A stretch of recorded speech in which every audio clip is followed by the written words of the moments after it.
Fala galerinha, beleza? Voltamos com mais uma aula simplificada, né? Aqui é um canal para leigos, né? Para pessoas que não têm nenhum tipo de conhecimento. E aqui não é um canal para a gente explicar exatamente como as coisas funcionam, né? É mais para você saber o que é e como funciona, né? Se tem algum risco para você ou não tem, né? Hoje eu vou falar de algo que muitas pessoas nem fazem ideia do que seja. Vamos falar sobre capacitores, tá? O que é um capacitor, para que serve, qual é a função dele, né? Isso aqui é um capacitor, isso aqui é um capacitor. O capacitor, ele tem a principal função, eu já podia até acabar o vídeo, de armazenamento de energia. Ele não é uma bateria que armazena e consegue manter e faz funcionar algo, né? Pense num capacitor, isso aqui que tem no seu computador, tá, no teu notebook, em placas impressas, né? Que isso aqui é uma placa impressa. Da seguinte situação: você tem uma caixa d'água, onde ela sempre está cheia, capacitor. E de repente a tua empresa que te fornece água entrou em manutenção e parou de te fornecer água. O capacitor, ele está aqui para manter aquela tensão, né? E baixar rapidamente, porque é igual uma caixa d'água, você vai usando, vai usando, vai usando, e a água vai descendo, mas ela ainda tem. Como que isso aqui funciona? Quando você liga e desliga o teu computador, tem que estar tudo energizado, como aconteceu da primeira vez, no caso a vez anterior, né? Como nós falamos aqui praticamente mais sobre computadores, mas hoje eu vou falar um pouco de som automotivo também, porque capacitores entram nisso. Isso aqui nós temos o processador, né? Embaixo do cooler, né? O processador é essa pecinha aqui, tá? É ela que faz todo o processamento da tua máquina. Quanto melhor o processador, tecnicamente é para o teu máquina ser mais rápido. Não é só isso que faz funcionar ser mais rápido, mas tudo bem. Todas as placas-mães, desde o começo da era da informática, do lado esquerdo aqui, tá? Tem uma coisa chamada circuito regulador de tensão do processador.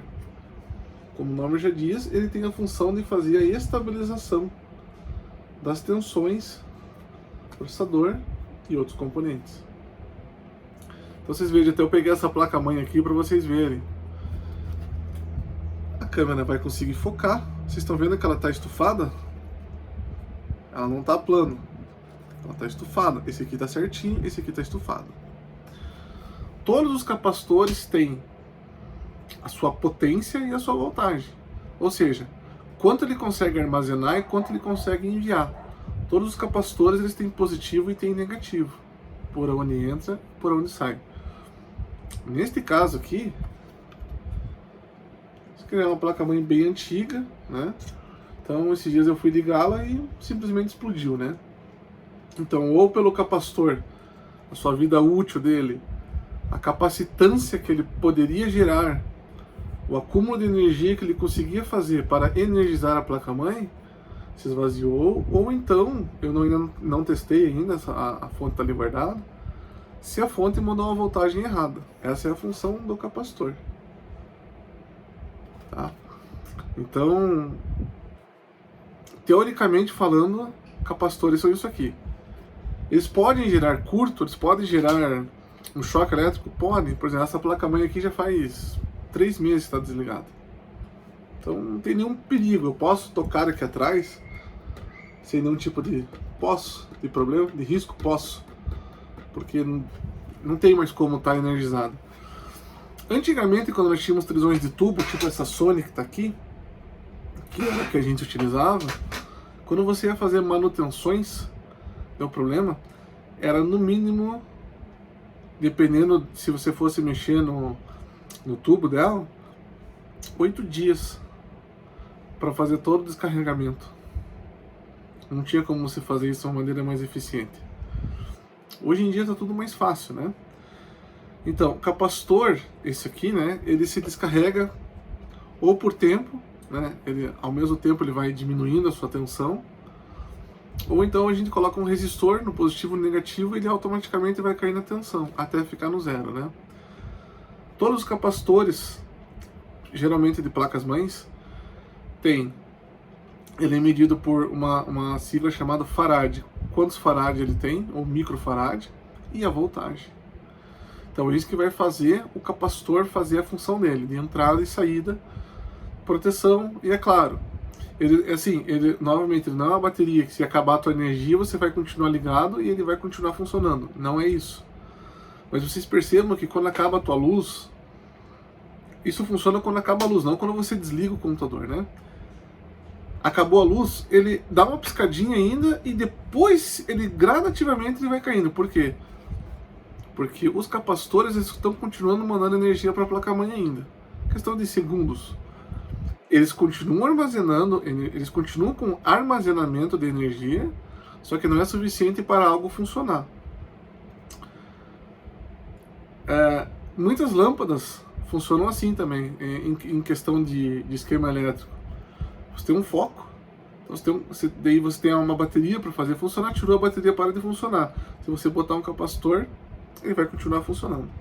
Porque o capacitor daí ele vai continuar, toda aquela energia que ele armazenou da bateria ou da rede elétrica, ele vai continuar mandando para a luz até acabar a energia dele. Então, leigamente falando, é isso, tá? Cuidado, vocês podem tomar choque elétrico. Jamais desliguem um computador, alguma coisa, e já coloque a mão. Nunca faça isso. Meça com um multímetro, ou se não souberem fazer, peça para alguém fazer. Coloca um resistor no meio deles, enfim. É apenas para vocês saberem o que são os capacitores e quais são os riscos. Tá? Em som automotivo, tem já aula aqui sobre crossovers, né? Então eu não vou falar de novo sobre eles, o que eles são.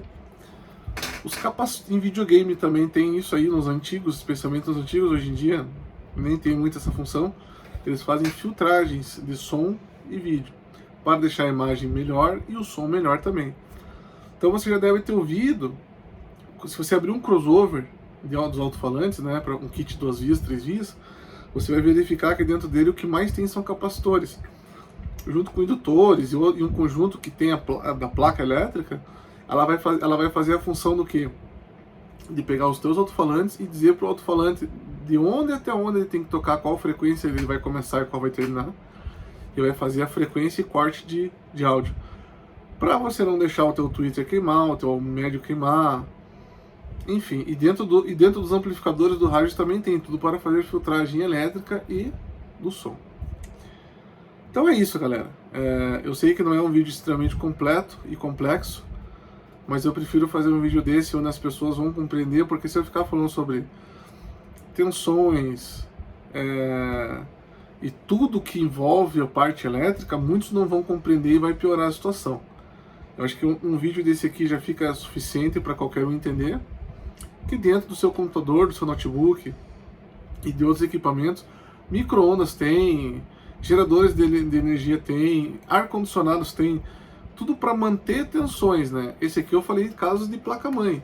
Agora tem capacitores de ar-condicionado que aí eles retêm e mantêm a energia, porque às vezes a energia da rede elétrica não é suficiente. Então você tem que aumentar aquela potência para poder fazer o teu ar-condicionado, geralmente de supermercado, shopping, continuar funcionando. É isso aí, galera. Próximo vídeo provavelmente vai ser sobre placas de som. Ou se vocês quiserem saber sobre mais alguma coisa, deixa aqui embaixo, dá o curtir, dá o joinha, manda pro pessoal aí. Vamos ver se esse ano 2023, pelo menos, nós chegamos aí a uns 200 inscritos aí. Um abraço.